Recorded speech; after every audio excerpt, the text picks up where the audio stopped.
নমস্কার বন্ধুরা, আমার চ্যানেলে সবাইকে স্বাগত। আজকের বানিয়ে দেখাবো ওটস এবং ব্রোকলির হেলদি জলখাবার। তো চলুন দেরি না করে পুরো ভিডিওটি দেখার অনুরোধ রইল।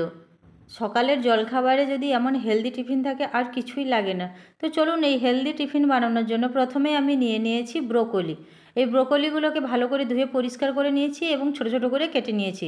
এরপরে গরম জল করে ব্রোকলিগুলো দিয়ে দেবো এবং ব্রোকলিগুলো দেওয়ার পর 5 থেকে 10 মিনিটের মতন ভালোভাবে সেদ্ধ করে নেব।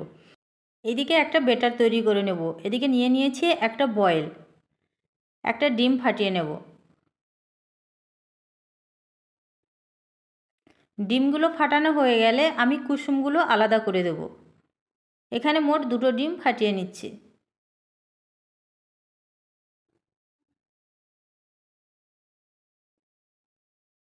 কুসুমগুলো কিন্তু এই সাদা অংশ থেকে আলাদা করে নেব।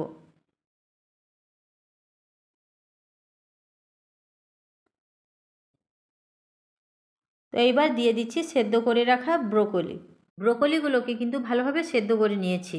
ডিমের উপরে আমি দিয়ে দিচ্ছি ব্রোকলি, দিয়ে দিচ্ছি পরিমাণ মতো লবণ, দিয়ে দিচ্ছি ওটস। এখানে আপনারা ওটসের পরিবর্তে ময়দা ব্যবহার করে নিতে পারেন।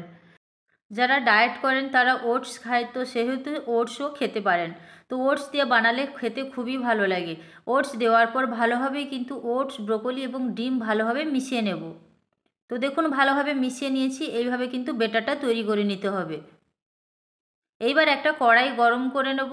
কড়াই গরম করে রাখার পর আমি এবার দিয়ে দিচ্ছি তৈরি করে রাখা এই বেটার। ওটস ব্রোকলির বেটারটা এইভাবে চামচের সাহায্যে দিয়ে দিচ্ছি।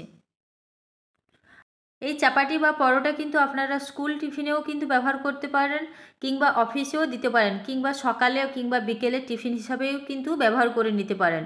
তো এই হেলদি টিফিন কিন্তু খুব সহজেই তাড়াতাড়ি তৈরি হয়ে যায়। তো এই বেটারগুলো এইভাবে একটা স্পুনের সাহায্যে এইভাবে দিয়ে দেব। মিডিলে কিন্তু এইভাবে হাত দিয়ে একটু সরিয়ে দিচ্ছি।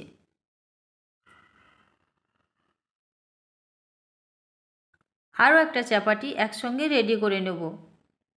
এইভাবে বেটারগুলোকে নিয়ে একটা স্পুনের সাহায্যে দিয়ে দেব কড়াইতে। যারা ডায়েট করছেন তারা কিন্তু অল্প তেল দিয়ে কিন্তু এই চাপাটি বা পরোটা কিন্তু তৈরি করে নিতে পারেন, যা স্বাস্থ্যের পক্ষে খুবই উপকারী। এইভাবে গোল গোল করে চাপাটি, পরোটা কিংবা চিলা এইভাবে তৈরি করে নেব। ভালোভাবে বেটার দিয়ে কিন্তু এইভাবে গোল গোল করে তৈরি করে নিয়েছি। সেই হাত দিয়ে কিন্তু মাঝখানে গভীর করে দিচ্ছি। এইবার যে আমি কুসুম আলাদা করে রেখেছিলাম, এই কুসুম এই মধ্যে দিয়ে দিচ্ছি। তো দেখুন একদম পুরো পাখির বাসার মতো লাগছে, দেখতেও খুবই সুন্দর লাগছে। আর এইভাবে কিন্তু ছোট ছোট বাচ্চাদের কিন্তু গুছিয়ে টিফিন দিলে খেতে খুবই ভালোবাসে। তো আমি 5 মিনিটের মতো ঢাকনা দিয়ে রেখে দিয়েছিলাম। এবার উল্টে পাল্টে ভালোভাবে ভেজে নেব। তো এইভাবে কিন্তু ডিমের পোচও খুব সুন্দরভাবে তৈরি হয়ে যাবে। দেখতে কিন্তু অনেকটাই মজার। তো দেখুন উল্টে পাল্টে ভালোভাবে লাল লাল করে ভেজে নিতে হবে। আর যারা ঝাল পছন্দ করেন অবশ্যই কিন্তু এর মধ্যে লঙ্কা ব্যবহার করতে পারেন। দুপাশ উল্টে পাল্টে ভালোভাবে করে ভেজে নেব।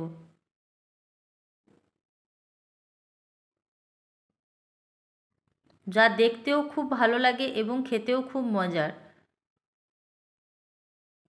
আর এই টিফিন কিন্তু স্কুল টিফিনের জন্য একদম পারফেক্ট। তো তৈরি হয়ে গেছে, এবার আমি কড়াই থেকে তুলে নেব।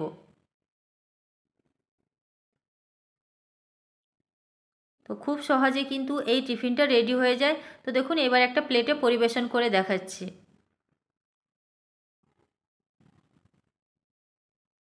তো বন্ধুরা, এই ভিডিওটি যদি ভালো লেগে থাকে অবশ্যই লাইক করবেন এবং কমেন্ট করতে ভুলবেন না রেসিপিটি কেমন হয়েছে। আর আমার এই চ্যানেলে যদি নতুন বন্ধু হয়ে থাকেন অবশ্যই ফলো এবং সাবস্ক্রাইব করার অনুরোধ রইল। তো দেখুন আমি একটা ছুরির সাহায্যে কিন্তু এই পরোটাগুলোকে কেটে দেখাচ্ছি। এগুলো কিন্তু পারফেক্টভাবে কিন্তু তৈরি হয়ে গেছে। এগুলো টমেটো সসের সঙ্গে পরিবেশন করে নিতে পারেন। এভাবে নিত্য নতুন ভিডিও দেখার জন্য অবশ্যই চ্যানেলটার পাশে থাকতে হবে। আজকের এই পর্যন্ত, নেক্সট ভিডিওতে দেখা হবে। সবাই ভালো থাকবেন, সুস্থ থাকবেন।